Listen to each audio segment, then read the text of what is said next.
नमस्कार, मैं अजय कुमार शर्मा और आप देख रहे हैं चाणक्य टीवी राजस्थान। और अभी हम सफ़र कर रहे हैं बारां के मंगरोज तहसील में। और सफ़र के दौरान बस में है और बस में यहाँ की महिलाओं से भी बातचीत करते हैं कि इस बार जो चुनाव को लेके आखिरकार उनकी क्या उम्मीद है। महिलाओं की जब हम चुनावी बात करते हैं या अक्सर हम बात करते रहते हैं कि चुनाव में कौन आने वाला है कौन जाने वाला है, वो अक्सर चलता रहता है। लेकिन जब बात करें सुविधाओं की, जब बात की जाए महिलाओं की सुविधाओं की, तो कौन कितना खरा उतर पाया है या फिर आने वाले वक्त पे किसको कितना उतरना चाहिए, इन सभी के बारे में कोई बात नहीं करता। और इसी बारे में आज हम बात करेंगे यहाँ की महिलाओं से कि अगर इस चुनाव पे, इस सीट पे अगर कोई उनका उम्मीदवार आता है तो क्या उनकी उम्मीदें हैं और क्या अब तक उनकी उम्मीदों को नजरअंदाज किया गया। फिलहाल जो अभी मौजूद है बस के अंदर महिला है, उनसे बातचीत करते हैं और समझते हैं उनकी जीवन की जो इस वोट को लेके धारणा बनी हुई है। तो जो महिलाएं बस में मौजूद हैं, कुछ ही गिनी चुनी महिलाएं यहाँ नजर आ रही है और महिलाओं से बातचीत करते हैं कि सुविधाओं को लेके और उनकी सुरक्षाओं को लेके कि आने वाले वक्त पे जो इस प्रत्याशी को जो चुनते हैं उससे क्या उम्मीदें बनाए रखते हैं। तो सबसे पहले हम बात करेंगे, पीछे आ जाइए भाई साहब, महिलाएं थोड़ी बिजी चल रही है फोनों पे। लेकिन जो ये चुनावी दौर है अंता का बड़ा कमाल का है। कहीं ना कहीं ये वोट जो बीजेपी और कांग्रेस की हम बात करें तो डिफरेंट वोट आधार पे जा रहे हैं।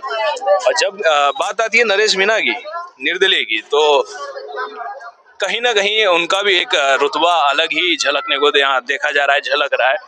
फिलहाल यहाँ की जनता ही उस चीज का निर्धारण कर पाएगी कि आखिर सीट पे लाना किसको है। और सबसे पहले बात करते हैं, आपका शुभ नाम मोहम्मद है, नाम क्या है आपका?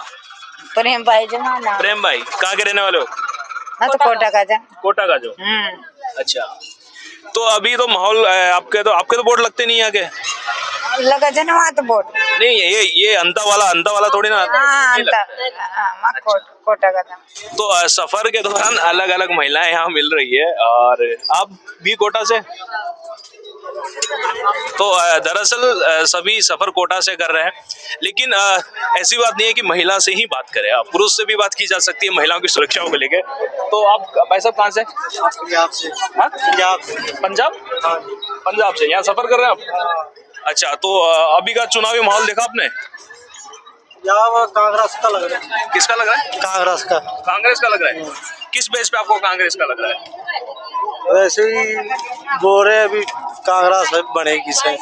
अच्छा, तो इनका भी आखिरकार यही कहना है कि कांग्रेस का इनको लग रहा है कि आने वाले वक्त पे इस सीट के लिए कांग्रेस परफेक्ट है और कांग्रेस ही यहाँ रह पाएगी। फिलहाल और से भी हम बात करते हैं।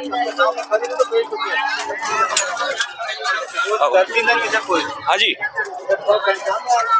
शुभ नाम आपका? सुरेश जी सुमन है। सुरेश जी सुमन। हाँ जी सर। तो आप तो मोरपाल सुमन जी को देंगे क्या?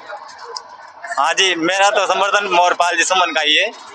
वैसे भाई देखो, हमारे परिवार में यूँ मान लो कि 22 वोट है, तो 22 में से हम उसको 11 वोट भी कर सकते हैं दोनों के बोले तो कैसे?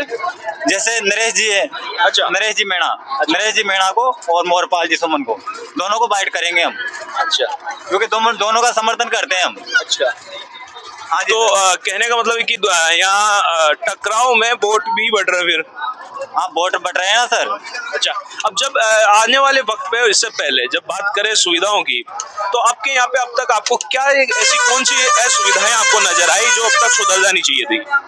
जी सर, रोड रहा ना, जैसे बारां से मांगरोल का रोड है, तो आज दिन तक हमने इतने उसको 5 साल 10 साल हो गए जब से उसका बिल्कुल काम नहीं हुआ। ये प्रमोद भैया जी के राज में हो रहा है और मतलब कलेक्टर से लगाकर और ट्रेन मांगरोल तक पूरा उकड़ा पड़ा हुआ है।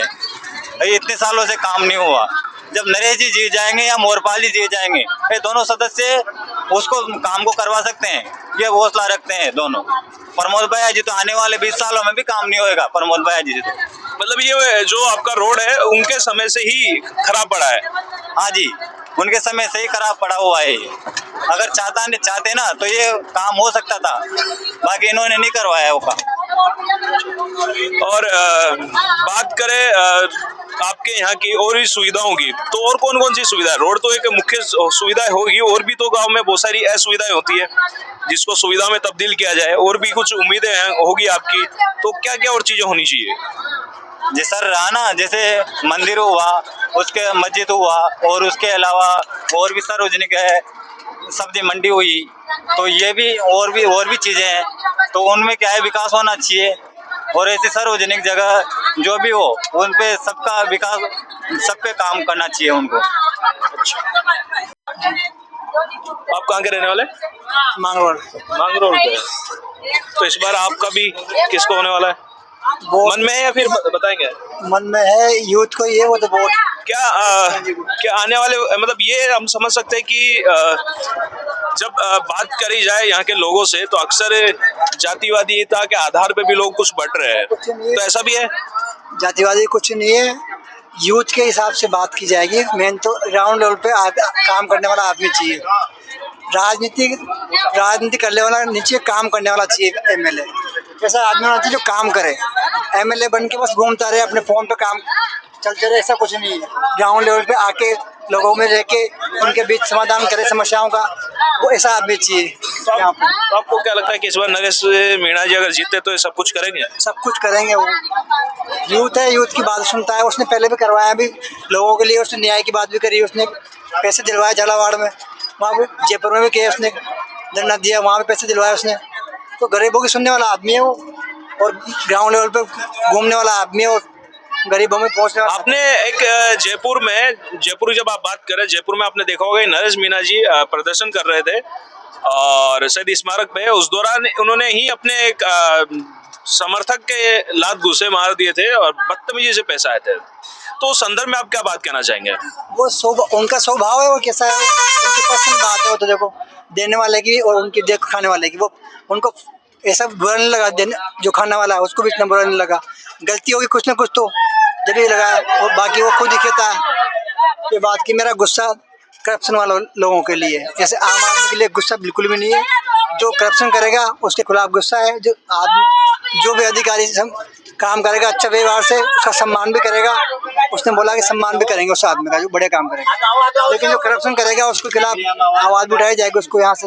अच्छा, तो नरेश मीणा जी का कहने है, दरअसल बात हुई है तो ये कह रहे हैं कि नरेश मीणा जी का स्वभाव है और खाने वाले भी उनके ही मिलने वाले थे, जिनके साथ ये बदतमीजी की वो भी उनके ही थे।